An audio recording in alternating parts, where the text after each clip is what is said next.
시카고의 러쉬 대학교, 러쉬 유니버시티 메디컬 센터에서 몇 년 전에 이런 조사를 했습니다.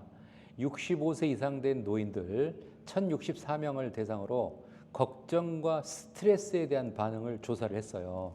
이 조사를 한 후에 3년에서 6년이 경과한 이후에 누가 알츠하이머 병에 걸렸는지를 조사를 한 적이 있었습니다.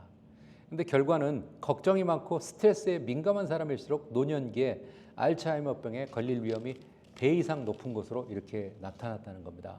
사람들은 근심 자체를 잊어버리라고 조언을 많이 합니다. 그런데 근심을 이길 수 있는 유일한 길은 믿음을 갖는 것밖에 없다는 거예요. 근심하지 마, 염려하지 마라고 해도 우리가 되돌아서면 근심하고 염려하거든요. 왜? 그 문제가 해결이 안 됐기 때문에. 그러나 우리가 그것을 잊을 수 있는 믿음을 갖는 것밖에 없다. 영국의 섹스피어는 그런 얘기예요. 근심은 생명의 적이다라고 얘기했습니다. 염려는 우리의 건강을 해칠 뿐만 아니라 우리의 삶 전체를 파괴하는 무서운 힘을 가지고 있다고 합니다. 생명을 단축시킬 뿐만 아니라 새로운 창조적인 일에 전념할 수 없도록 만드는 비결이 뭐냐? 바로 염려라는 거예요. 성경은 또 이렇게 얘기하죠. 너희는 마음에 근심하지 말라. 하나님을 믿으니 또 나를 믿으라 라고 요한복음 그렇게 얘기를 하고 있어요. 지나치게 근심하지 말자라는 겁니다. 지나친 근심은 어떤 면에서 우리는 불신앙이다. 왜? 우리가 살아계신 하나님을 믿기 때문에 하나님을 믿으면 하나님이 다 해결해 주실 거라는 확신과 그런 믿음을 갖고 있기 때문에 우리는 근심과 염려를 하지 않게 될 거라는 거죠. 그래서 하나님을 전적으로 신뢰하고 모든 염려와 근심을 맡기면서 진정한 평안함을 누리시는 여러분 모두가 되시길 주의 이름으로 축원합니다. 하나님은 이스라엘 백성들을 가나안 땅으로 인도하셔서 그들에게 복을 주기를 원하셨습니다. 그들이 하나님의 말씀에 불순종하자 가나안 땅은 고통의 땅으로 변해버린 거예요. 성경의 어느 시대, 어느 상황이든 동일하게 적용되는 하나님의 메시지가 있는데 불순종은 하나님의 복을 저주로 받고 하나님과 우리를 멀어지게 하는 게 바로 불순종이라는 거예요. 인간의 본성은 그런다고 합니다. 하나님께 불순종하는 그런 본성을 우리가 많이 갖고 있다는 거예요. 우리는 비판하고 평가하고 내 기준을 제시하고 나를 먼저 생각하는 게 자연스럽다는 거죠. 그렇기 때문에 모든 이성이나 경험을 전부 하나님 말씀에 복종시켜야 된다는 거. 우리는 항상 그래요. 지금까지 나라고 하는 잣대를 가지고 일과 사람을 평가하며 살았습니다. 그러나 시행착오를 거치면서 우리는 뭘 깨닫습니까? 내 힘으로는 할 수 없구나 라고 하는 걸 깨닫는다는 거죠. 하나님 말씀에 순종하는 것이 유익하구나라는 것을 깨닫는 게 된다는 거죠. 지금도 하나님은 우리에게 물으십니다. 어떠한 환경 가운데서도 항상 내 말에 순종할 수 있겠느냐, 항상 순종할 수 있겠느냐라고 물으신다는 거죠. 하나님께 전심을 다해서 우리가 엎드릴 때 우리의 무너졌던 거룩한 영향력이 회복될 수 있다는 거죠. 오늘의 본문은 아람 왕을 통해서 이스라엘 왕에게 편지가 왔어요. 그 편지의 내용은 골자는 그겁니다. 나의 아람 왕의 군대 장관이었던 나하만이라는 사람이 있는데 그 사람이 나병 환자다. 그런데 이 사람을 보내겠다. 예물도 같이 보낸다. 이 사람을 낫게 해줘라 라고 하는 거예요. 그 말을 듣고 이스라엘 왕은 옷을 찢고 이렇게 굉장히 슬퍼했다는 거예요. 왜냐하면 이스라엘보다 강력한 나라의 왕이 자기의 군대 장관을 보내면서 이 사람 낫게 해라고 얘기한 거예요. 치료해달라는 거죠. 그래서 열왕기하 5장 7절은 그러죠. 이스라엘 왕이 그 글을 읽고 자기 옷을 찢으며 이르되 내가 사람을 죽이고 살리는 하나님이냐? 야, 내가 하나님도 아닌데 이런 일을 하라고 그래? 이렇게 얘기하는 거죠. 그러면서 그가 어찌하여 사람을 내게로 보내어 그의 나병을 고치라 하느냐? 이스라엘 왕은 얘기하는 거죠. 내가 내 권한 밖의 일인데 나한테 그걸 하라고 어떻게 하냐 이거예요. 너희는 깊이 생각하고 저 왕이 틈을 타서 나와 더불어 시비하려 함인 줄을 알라. 이것은 분명히 꼬투리를 잡아가지고 우리 이스라엘 나라를 치려고 하는 목적이다라고 생각을 했다는 거예요. 이스라엘 왕 자신이 하나님도 아닌데 당시의 의술로는 도저히 고칠 수 없는 이 나병의 치료를 말한 거라는 거예요. 제가 예전에 한국의 소록도라는 곳을 방문했었는데요. 거기서 그 얘기하시는 그분도 예전에는 나병 환자였더라고요.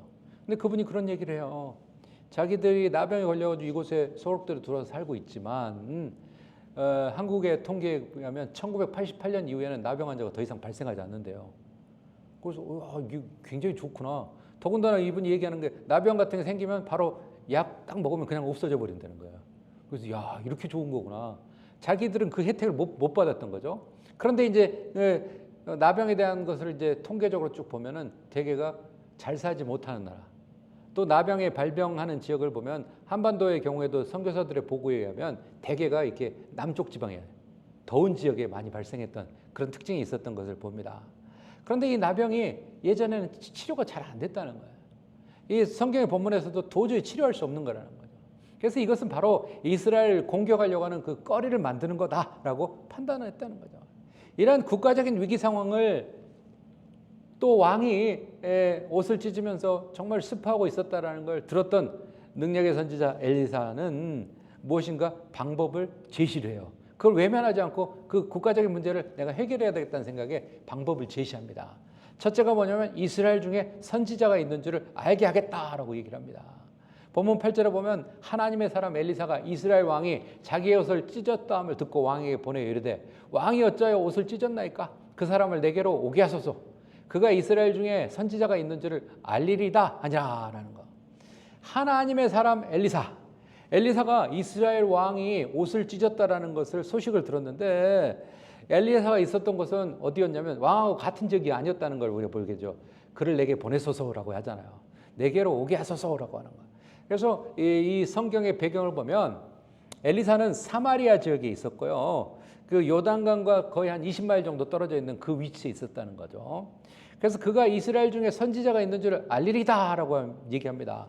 이 말은 이렇게 해석이 가능해요. 이스라엘 왕과 백성들이 모두 하나님을 배신하여 이스라엘 중에 하나님이 없는 것처럼 살고 있지만 여전히 하나님께서는 선지자를 통하여 이스라엘을 구원하고 계심을 이방인 나아만을 통해 알게 할 것이다. 그런 얘기예요.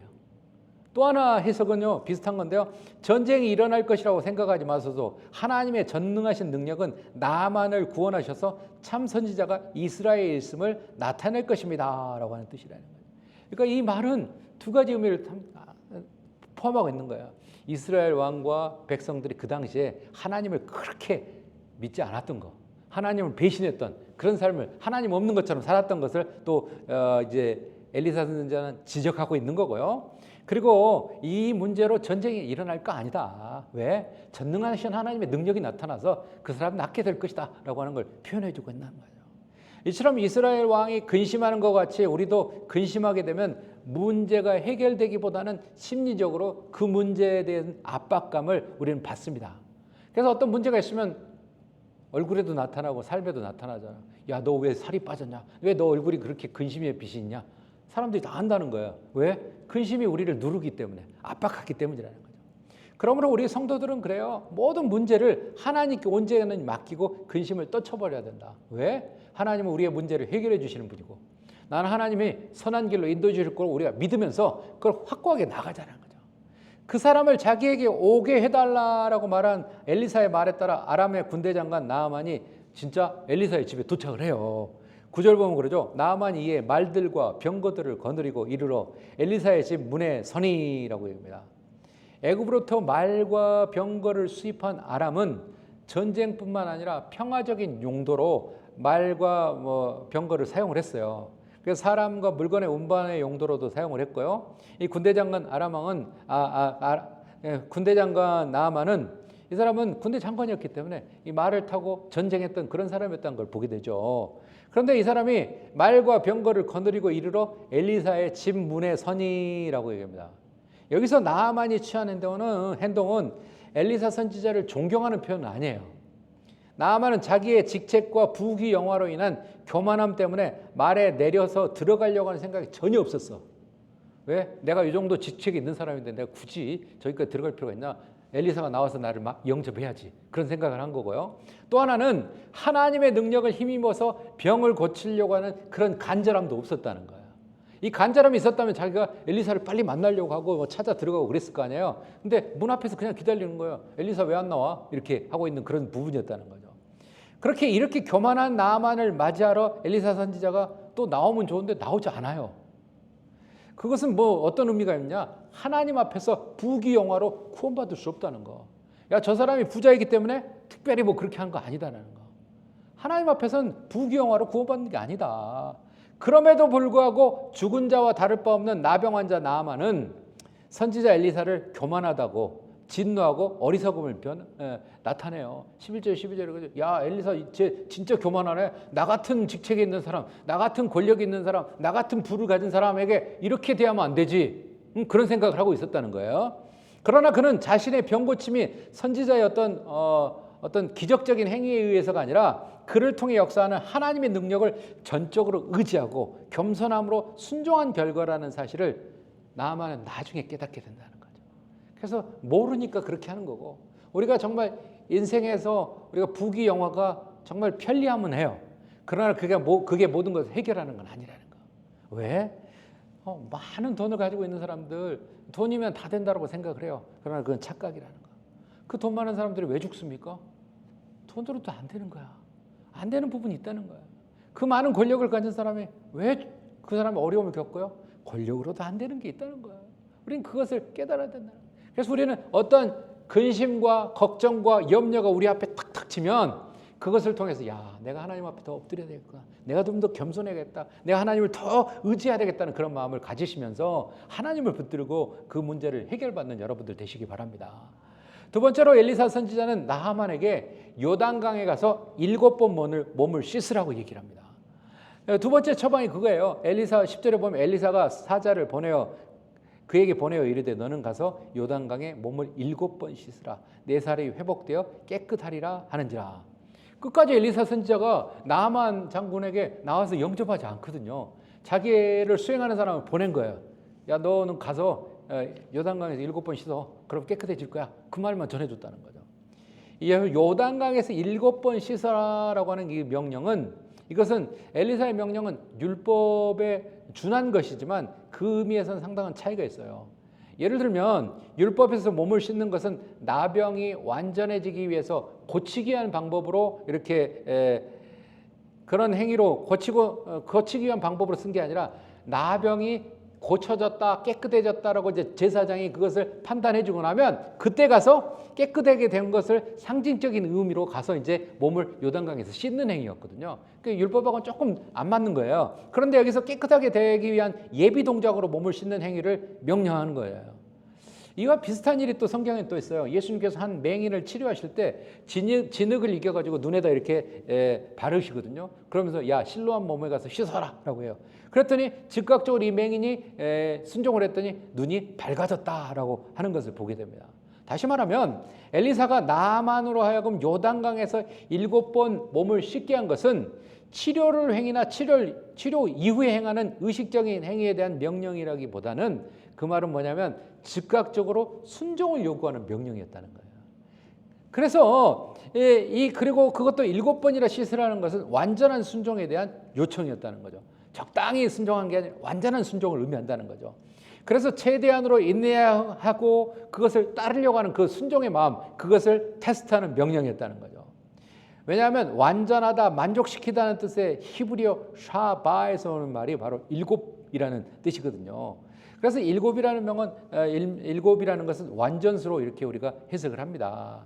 그래서 이것은 여리고성을 칠 때 하나님께서 여호수아에게 명령을 하죠. 또 어때요? 하루에 한 바퀴씩 도고 마지막 7째 날은 7바퀴 돌아라. 뭐 그런 얘기를 하셨던 거고요. 또 3년 6개월 동안 이스라엘에 비가 내리지 않았을 때 가뭄 끝에 엘리야가 자기 사원에게 야 비가 오는지 안 오는지 보고 오라라는 것을 한 7번 그렇게 명령을 했던 것을 우리는 또 성경에 보게 됩니다. 동일선상에서 우리가 이렇게 이해할 수 있어요. 이와 같이 7번씩이나 같은 행위를 하게 하는 것은 흔히 소유하지 못한 믿음과 신뢰가 있어야만 우리가 받을 수 있는 거라는 거죠. 아니 한두 번도 아니고 7번이나 해야 돼? 왜 이렇게 많아? 한 번만 하면 되지. 이렇게 생각할 수 있죠. 이것은 우리가 믿음과 신뢰와 인내가 있어야만 그걸 행할 수 있다는 거예요. 그래서 이러한 내용을 살펴볼 때 엘리사의 명령은 두 가지 의미를 우리가 내포한다고 봐요. 첫째는 나하만 장군의 교만을 이렇게 무너뜨리기 위한 방법이었다. 왜요? 나하만은 아람이라고 하는 나라의 당대 최고의 그 강대국의 군대 장관이었기 때문에 말하자면 국방장관 정도 되는 사람이에요. 최고의 권력자였기 때문에 자기 말 한마디면 누구를 살릴 수도 있고 죽일 수도 있고 자기 말 한마디면 모든 걸 할 수 있는 그런 위치에 있는 사람이거든요. 그런데 그 사람에게 조그마한 나라 이스라엘 나라의 엘리사라고 하는 선지자가 자기를 맞으러 나오지도 않고 야 요단강에 가서 7번 씻어 하니까 이건 너무 괘씸하다고 생각할 수 있는 충분한 그런 외적인 요건을 갖고 있는 거라는 거죠. 그러나 그렇게 한 것은 아람 왕이 군대 장관이었지만 자기 세상의 것들을 누리고 있었기 때문에 교만했었을 거라고 우리는 추측해요. 그래서 엘리사의 명령에 순종하지 않았을 거라는 거. 왜? 나는 이 정도 누리는 사람인데 이렇게 생각했기 때문이라는 거죠. 그래서 우리는 성경에 보면 교만한 사람에게는 하나님께서 결코 하나님의 능력과 은총을 베푸시지 않는다라는 거. 그래서 나만의 나병이 오직 하나님의 능력으로만 치유된다는 것을 가르쳐주기 위한 방법이었다는 거죠. 그래서 고대 근동지방에서 불치의 병을 치료하기 위한 여러 가지 주술 행위가 많이 행해졌었다고 해요. 그런데 엘리사는 그러한 처방은 전혀 주지 않고 아주 평범한 방법인 거죠. 어떤 면에서는 나아만이 살고 있는 그 아람 나라에 그 정말 깨끗하고 좋은 그런 물들이 있는 곳이 아닌 어떤 면에서 혼탁한 요단강에 가서 자기 상처 부위를 씻으라라고 그렇게 처방을 했다는 거예요.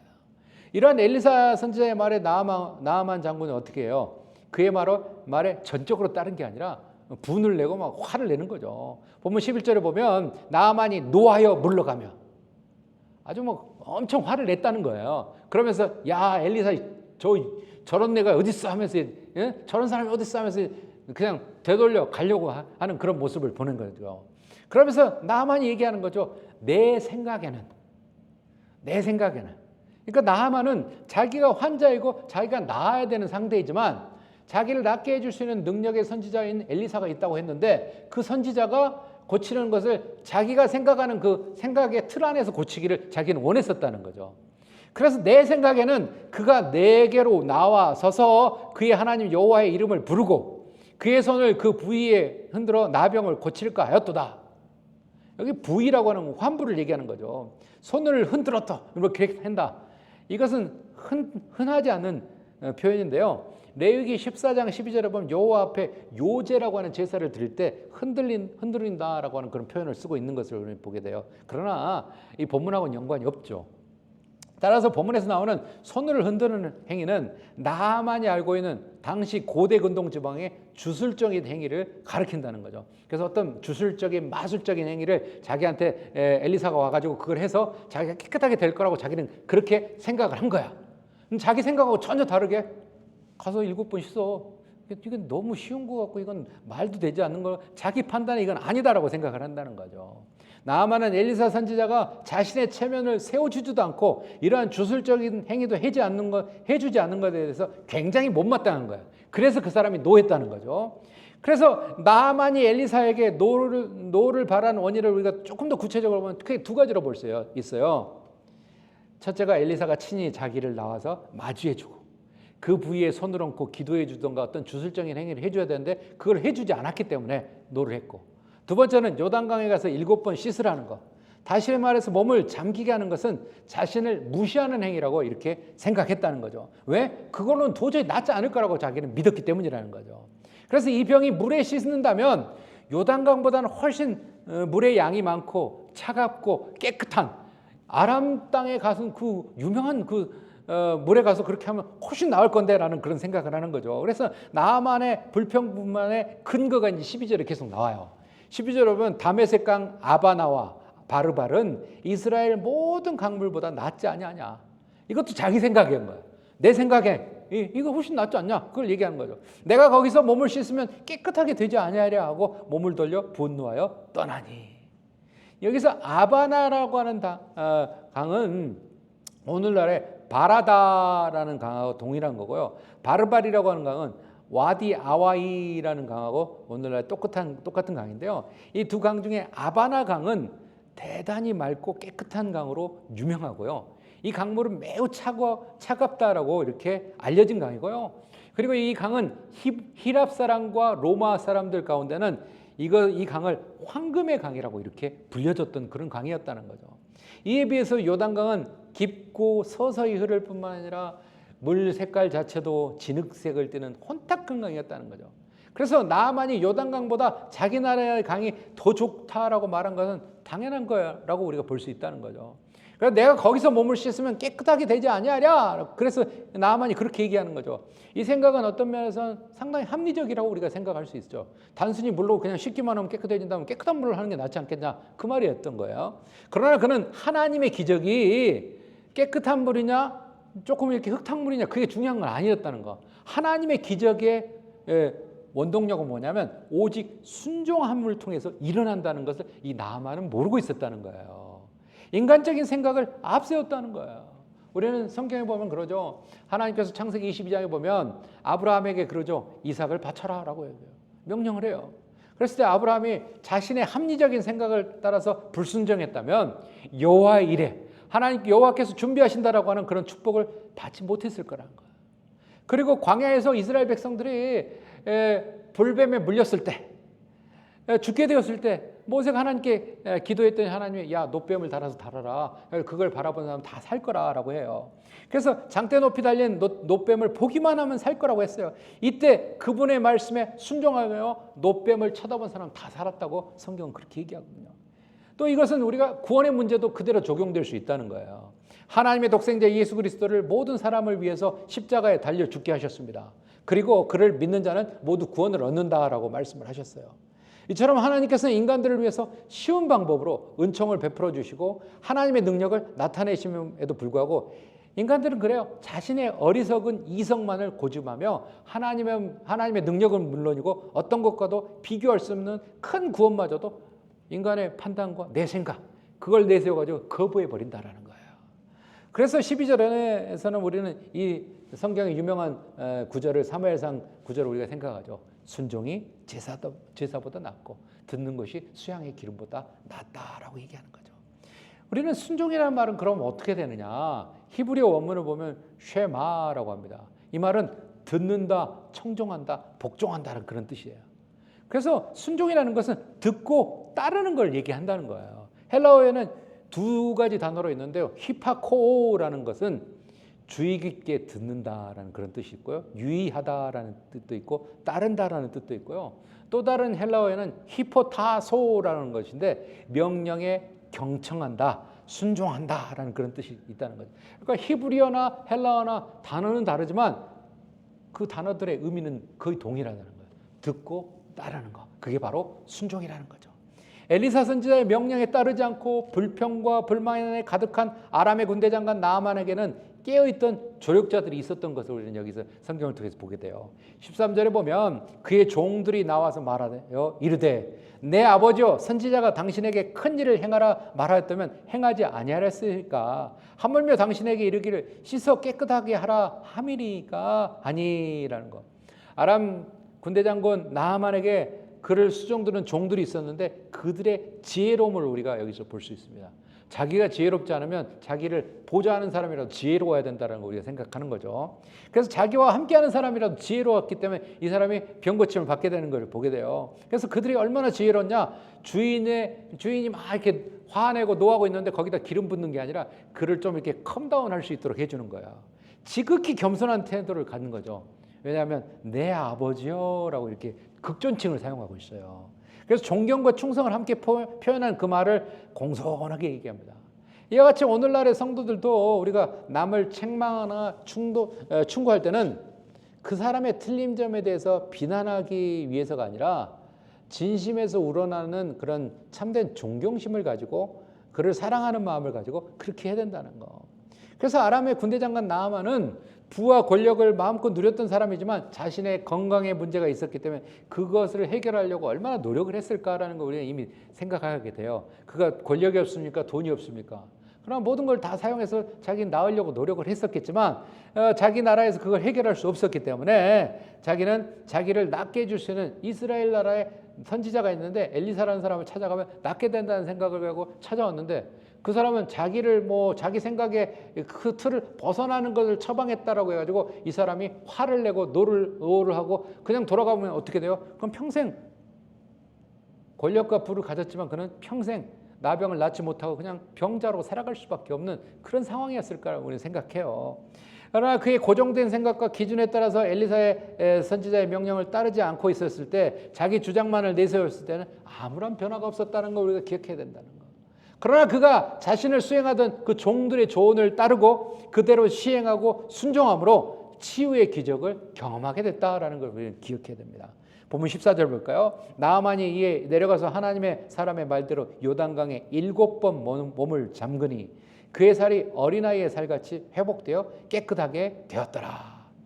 여기서 나아만이 이에 내려가서라고 하는, 내려가서라는 말은 우리가 이제 두 가지로 해석할 수 있어요. 이거는 뭐냐면 나아만이 요단강으로 내려갔다는 뜻이 있고요. 또 하나는 뭐냐면 나아만이 선지자 엘리사의 말에 순종했다는 뜻도 있다는 거예요. 몸을 잠그니, 잠근다는 것은 몸을 물에 완전히 적시거나 물속에 몸을 전부 집어넣는 걸 가리키는 거예요. 나아만이 선지자의 명령보다 더 철저하게 몸을 씻었다는 것을 알 수 있죠. 그래서 나아만의 병 치유가 되는 것은 그의 철저한 순종적인 행위의 결과였다는 겁니다. 또 7번이나 씻으라는 것. 나아만이 엘리사의 요구에 철저하게 순종했는가를 나타내는 그런 의미를 갖고 있다는 거예요. 그래서 나아만의 나병은 오직 하나님의 능력으로 고침받았다라는 사실을 우리에게 알려주고 있다는 거죠. 우리가 순종하지 못하는 이유는 하나님이 우리에게 베풀어 주신 일이 결코 달콤한 것이 아닐지 모른다라는 그 불안감 때문에 우리가 순종하지 못하는 경우가 너무 많아요. 이거 안 이루어질 것 같다는 생각 때문에 우리가 또 순종하지 않는다는 거죠. 하지만 우리가 하나님께 순종하는 것은 우리가 하나님께 순종하면서 나아갈 때 주님은 우리와 함께 싸우실 거라는 것을 우리가 믿기 때문에 순종할 수 있다는 거예요. 그래서 크고 강한 용사로 만들어 주시기 때문이라고 우리가 믿기 때문에 우리는 순종할 수 있다는 거예요. 로마서 6장 16절은 그렇게 얘기합니다. 너희 자신을 종으로 내주어 누구에게 순종하든지 그 순종함을 받는 자의 종이 되는 줄을 너희가 알지 못하느냐. 혹은 죄의 종으로 사망에 이르고 혹은 순종의 종으로 의에 이르느니라 라고 얘기합니다. 우리는 성경의 믿음의 족장들을 이렇게 생각을 해보면 그들을 통해서 우리가 깨닫는 게 꽤 많아요. 믿음의 족장들 가운데 믿음의 4대 족장이라고 하는 사람들 우리는 보게 되면 아브라함과 이삭과 야곱과 그의 아들 요셉과 이렇게 4명은 믿음의 족장이라고 이렇게 볼 수 있는데 이 가운데 4명 가운데 이삭이라는 사람이 가장 장수한 사람이었던 거 우리는 발견해요. 아브라함은 175세에 세상을 떠나죠. 야곱은 147세에 떠나죠. 요셉은 110세에 떠납니다. 그런데 이삭은 180세까지 살았어요. 또 아브라함이나 야곱이나 요셉의 생애는 굉장히 험난하고 굴곡이 많아가지고 성경에 기록된 분량이 굉장히 많아요. 그러나 이삭은 청소년 시절에 창세기 22장에 아버지를 따라서 번제물로 자신을 바쳐질 때 여호와께서 친히 준비하신다는 여호와 이레라고 하는 그것을 체험했던 것, 아버지가 자기를 번제물을 바치려고 했을 때 반항하자고 순종했던 그 부분 나와요. 그리고 나중에 이제 40세에 결혼할 때 기도하는 중에 하나님과 아버지의 뜻을 따랐고 또 그의 아내 리브가가 자녀를 20년간 낳지 못하거든요. 그때까지도 잘 참고 기다렸던 사람이 또 이삭이었어요. 자식을 얻기 위해서 기도함으로 그의 아내 리브가가 결혼한 후에 20년 만에 2 아들을 낳았던 것을 우리는 또한 생각합니다. 또한 그가 남긴 신앙의 아름다움이 참 많다는 거. 그가 아버지의 유업을 계승해서 100배나 결실을 얻었고요. 아브라함이 팠던 우물들을 다시 파고 그걸 또 사용했던 사람이 또한 이삭이었다는 거예요. 그래서 그는 아브라함같이 가는 곳마다 먼저 제단을 쌓았고요. 장막을 치고 우물을 파는 아름다운 신앙의 정통을 확립했던 사람이 또한 이삭이었던 걸 생각하면 이삭의 축복. 이삭의 축복을 우리가 받는다면 이 세상에서 실패할 사람 아무도 없다. 왜? 농사 지었더니 100배의 결실을 맺었다. 여러분이 뭔가를 했는데 100배씩 이렇게 한다면 얼마나 놀랍겠어요. 얼마나 놀라운 축복이겠냐는 생각합니다. 사랑하는 성도 여러분, 안찬호 선교사의 들어쓰심이라는 글에 보면 이런 내용이 나와요. 나는 하루하루 주님의 뜻대로 순종하며 나아간다. 내가 순종하면 그분이 일하시며 나는 단지 그분의 도구로 쓰임받을 뿐이다. 그 모든 것이 은혜이다. 그래서 나는 하나님께 감사할 수밖에 없다. 순종하지 못함으로 불평하고 순종하지 못함으로 원망합니다. 순종하지 못함으로 때론 고통당하고 순종하지 못함으로 때론 시험에 듭니다. 순종은 단지 하나님과 함께 걷고 멈추는 것인데 내 뜻대로 사는 것이 더 행복한 것도 아닌데 순종의 기회를 등지고 돌아설 때가 얼마나 많은지요. 함께 가자 하시는 주님의 손을 잡고 다시 일어서 걷기를 원합니다. 라고 이렇게 얘기합니다. 하나님께서는 오늘날에도 우리 성도들에게 도와주시려고 기다리고 계셔요. 우리를 도와주시려고 하나님은 만반의 준비를 하고 계신다는 거죠. 우리가 하나님께 전적으로 의지할 때 개인과 국가의 위기는 해결됩니다. 우리 앞에 놓인 모든 문제 홍해는 갈라집니다. 삶이 절망 가운데 있는 사람도 하나님을 의지하면 기쁨과 소망과 능력을 얻을 수 있는 거예요. 인간의 수단과 방법, 노력으로는 큰 비밀한 일이 일어나지 않아요. 왜냐하면 인간은 근본적으로 하나님 앞에 죄인이기 때문에. 너희가 즐겨 순종하면 땅의 아름다운 소산을 먹을 것이다 라고 이사야 1장 19절은 그렇게 얘기합니다. 하나님의 아들 예수께서 순종을 통해서 가장 위대한 영광을 얻으셨던 걸 우리가 기억해요. 예수님께서 십자가의 고난을 앞에 두고 겟세마네 기도를 하죠. 그러면서 예수님이 그렇게 얘기하죠. 내 마음이 심히 고민하여 죽게 되었으니 라고 말하는 걸 우리는 보게 돼요. 그러나 예수님의 기도의 결론은 뭐였습니까? 나의 원대로 마옵시고 아버지의 원대로 하옵소서라고 이렇게 얘기합니다. 이 비장한 순종이 인류를 죄악에서 구원했던 거라는 거죠. 순종에는 자신의 아집이 죽는 희생이 있습니다. 그러나 그 희생, 그 죽음에는 부활도 있습니다. 하나님께서는 순종하는 성도를 사랑하시고 큰 복을 내려주십니다. 이러므로 지금 당장 이익을 얻겠다고 하나님의 말씀에 불순종하고 인간의 이익을 추구하는 사람이야말로 어리석은 사람이라는 거죠. 우리의 미래의 지향적인 안목을 가지고 하나님의 어떤 고난이 따르더라도 하나님의 뜻대로 살겠습니다라고 고백하고 그대로 행해야 된다라는 거죠. 이런 희생에 순종을 하는 성도가 하나님의 진정한 복을 받고 하나님을 영화롭게 해줄 수 있다라는 거예요. 나병에서 치유받은 아람의 군대 장관 나아만의 기적은 그 기적의 체험은 철저하게 순종의 길의 결과였다는 거죠. 나아만의 자신의 생각과 자기의 기준을 했을 때는 절대 기적이 일어나지 않았다는 걸 기억하십시오. 여러분의 삶 가운데서 순종을 가로막는 것은 무엇입니까? 하나님의 뜻을 행하려고 할 때 걸림돌은 어떤 것입니까? 순종을 방해하는 그러한 요소들을 하나하나 제거하시기 바랍니다. 그리고 전적으로 하나님의 말씀에 철저하게 순종하시기 바랍니다. 그러므로 놀라운 기적과 역사를 체험하는 여러분 모두가 되실 주님의 이름으로 축원합니다. 기도하겠습니다. 거룩하신 하나님, 이스라엘의 능력의 종 엘리사가 있었지만 하나님 엘리사가 직접 나아만 군대 장관을 맞이하지 않았습니다. 그리고 그에게 순종만을 명령했습니다. 그러나 나아만은 자기의 생각, 내 생각에는 자기의 생각과 자기의 틀에 의해서는 절대 하나님의 기적이 일어나지 않았던 것을 봅니다. 그가 철저하게 순종했을 때, 요단강에 내려갔을 때, 또 7번 요단강물에 씻었을 때 기적이 일어났던 것을 우리는 기억합니다. 하나님, 많은 믿음의 선진들도 하나님께 순종함으로써 그들이 인정받았고 그들의 삶이 참으로 복된 것을 우리가 기억하며 우리의 문제의 홍해가 갈라지는 역사는 우리가 철저하게 순종할 때 이루어진다는 걸 기억하며 순종의 삶을 살아가는 우리 모두가 다 되게 도와 주옵소서. 예수 그리스도 이름 받들어 간절히 기도하옵나이다. 아멘.